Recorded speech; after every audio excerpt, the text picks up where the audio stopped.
Rasp is a community rehabilitation centre in Belcamp Lane in Darndale. We're the only rehabilitation centre in the Darndale area. We take in referrals from the Belcamp Centre and from other centres around who recommend people who are on the methadone programme. So being on the methadone programme means that in a sense that you really should only be on methadone. So what we do is we have a programme to help people, I suppose, keep that promise and stay clean, as it were, and stay only on methadone. Cooking, English, Irish, to get your courses for whatever job you want. I'm actually going back to college now to do my junior cert and me leaving, and it does a lot. Horticulture, right down through, we do Irish, you know, we only started doing this now the last few weeks, learning how to speak Irish, you know, English literacy, choice theory, group work, computers, drama, you know, there's a lot. They'd be doing Irish, we do poetry, we've done poetry, drama, which Colin loves the drama. I think he's looking for another Colin Farrell or something, you know what I mean? But I don't think he's going to get on Chapel Lisbon anyway, you know what I mean? In particular, art seems to be, particularly when working with addictions, it's incredibly effective in a sense that people can, I suppose, if you've done a piece of art or if you've done a piece of drama, you might be taking up emotions from yourself that you wouldn't normally talk about, but still at the end of the day you're still talking about a character.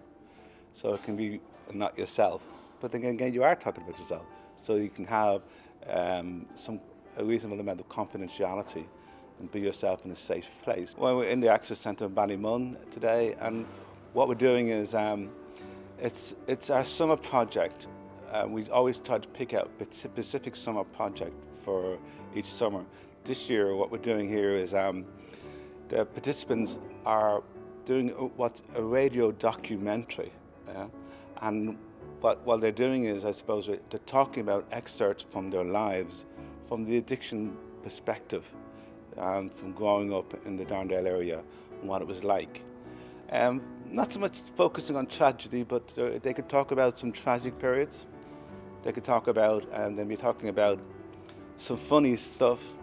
You might even talk about what was it like in family, how it affected the family, what was it like growing up. And we're hoping to get these pieces, put them together in a kind of a collage, sandwiched with music that might be relevant to what they were talking about. But I suppose what we're trying to do, I suppose is lift the lid from addiction and the stereotype. These are real people with real experiences. There may be the people watching these programs. I'm sure there's quite a lot of people who are dealing with addictions in their own families at the moment. So we're trying to demystify it, and also, I suppose, make it, something you talk about without stigmatism. Now, we're protecting the participants in the sense that, from a confidentiality issue, protecting the confidentiality in a sense that the people who will be telling the stories on the radio or documentary it won't necessarily be their story. It will be some other person's story from within the group, and that way, in a sense, you're maybe helping somebody not to really get into the catharticness of the situation they may be relating. At the same time, you know, you're creating a safe space where the story can be told. This week we've been doing, it's a little bit about our life stories, you know. We were asked to remember a happy, you know, childhood memory. Then we were asked to tell a bad experience while we were on drugs, and the last one would be how it ended. Like, there's a few questions up there. The day, you know, I actually decided to turn my life around. What it'll lead on to, and what do I see myself doing, you know, a year from now. This is very hard. This is all of us talking about our past, our childhood, up to where we are now, and what we'd like for the future. Rasp helped me in a very big way. I was a chronic user, you know, drugs. I couldn't see no way out. When I ended up in hospital, I had very bad pleurisy pneumonia, and they had to put a tube in my lungs. So that was a scary point for me, like I was given 50-50. So the turning point, I started giving clean urines, went into Rasp, and from then on, this was 10 months ago, please God, I haven't looked back, you know, because keep on top of you with your urines, making sure you're giving clean urines, the support of the support workers. My confidence, yeah, it's done a lot for me. I didn't think I'd be this, I thought I'd have been out longer, but yeah, it's very good, very supportive. As to addiction, if it wasn't for Rasp, I don't know where it would. I just swear to God, I do not know where it would be. If I did not have that place to go to in the morning, to learn, to keep my brain thinking over, and the things that we get taught in the place it's amazing.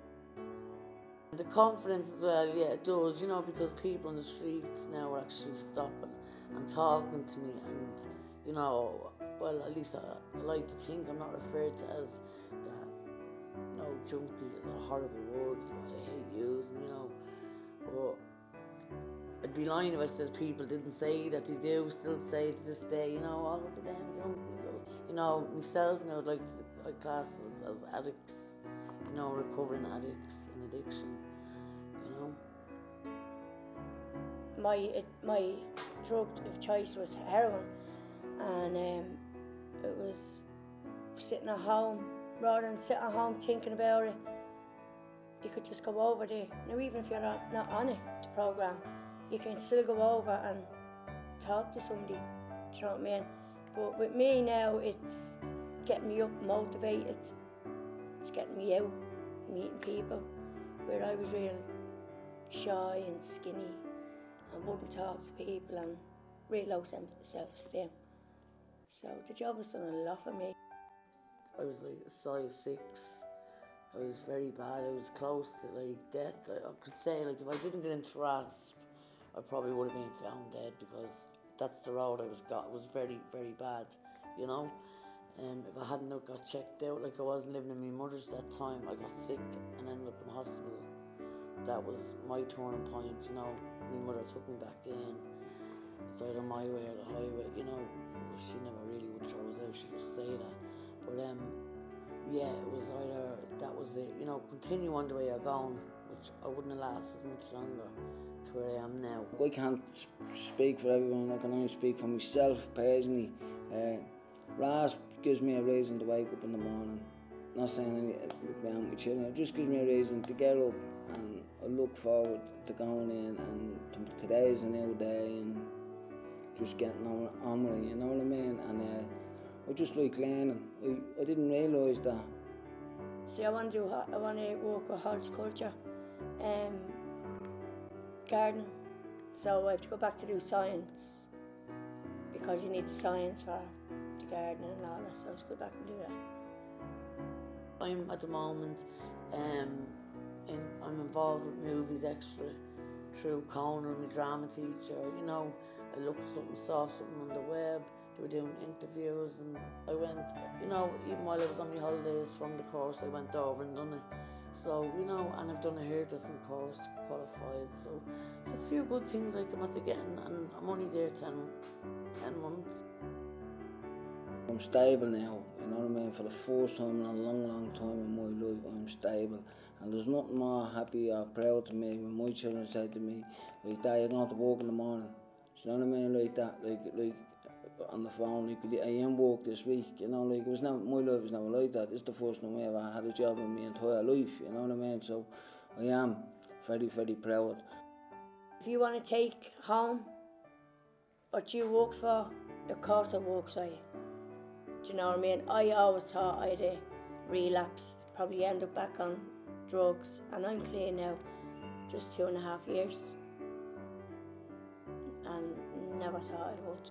The motto in the place, and it's the credo, it's the saying, what happens in Rasp stays in Rasp, everything is personal. No names, no scandals, you don't talk outside, you just keep it down and stays with you. We sort of like help each other. Somebody told me, your mother, you know, always gives you advice and tells you things.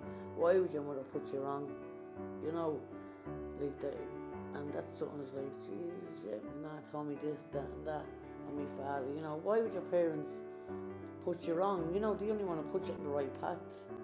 But unfortunately, we don't learn, we want to learn, you know, our own ways by mistakes and all. Sometimes I think that when you learn by mistake, you learn a valuable lesson. To anybody out there, anybody, it doesn't matter whether they're on drugs or not, your first time is never your first time. Your first smoke is never your first smoke. Your first injection isn't your first time. It's living a nightmare that you can never get out of. And once that gets a hold of you, you hurt your family. It's not only yourself you're hurting people that love you. Then you're robbing. The way I look at it is now, is if I had that chance to go back years ago and start all over again, I would have never had my first smoke. I wouldn't wish it on anybody. There's no easy way about it. Whether you snort cocaine the weekend and you think I'm not an addict, you're an addict. Whether you drink at the canal or whatever you do, you're addicted, you know what I mean? You have to look after yourself, you know what I mean? Because nobody else is going to do it for you. But that Rasp, as it's called, Rehabilitation and Stabilisation Programme, it's I've never heard of anything like that in my life. Even before, I couldn't believe that there was a place like that existed.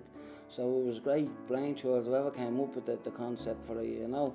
But a couple of months ago, the first person to achieve, he came down off everything and he cleared, you know, the whole lot, and he anti-drug, anti-everything, and he was given his yoke. I think he was the first person to achieve it, and that was a big moment for everyone, and it must have been for Rasp, for the people at the top to say, listen, there's one person that done it, so if you can save one, it's worth it. So still a long journey ahead of me. You know, every day is a struggle. I'm not saying, sitting here saying, yeah, it's great, you know. No, it's a struggle, you know, every day is a struggle. But, you know, like our drugs, the only way you're going is down in a box. You know, even people think they can sell them for a while, make money, and there's no way. You cannot sell drugs if you smoke them. You know, done it all, tried it all, never worked out. So the only advice I could give is like stay away if you're not, and if you're getting into it, try your best to get some help, or some, you know, get yourself onto a clinic or rehabilitation place.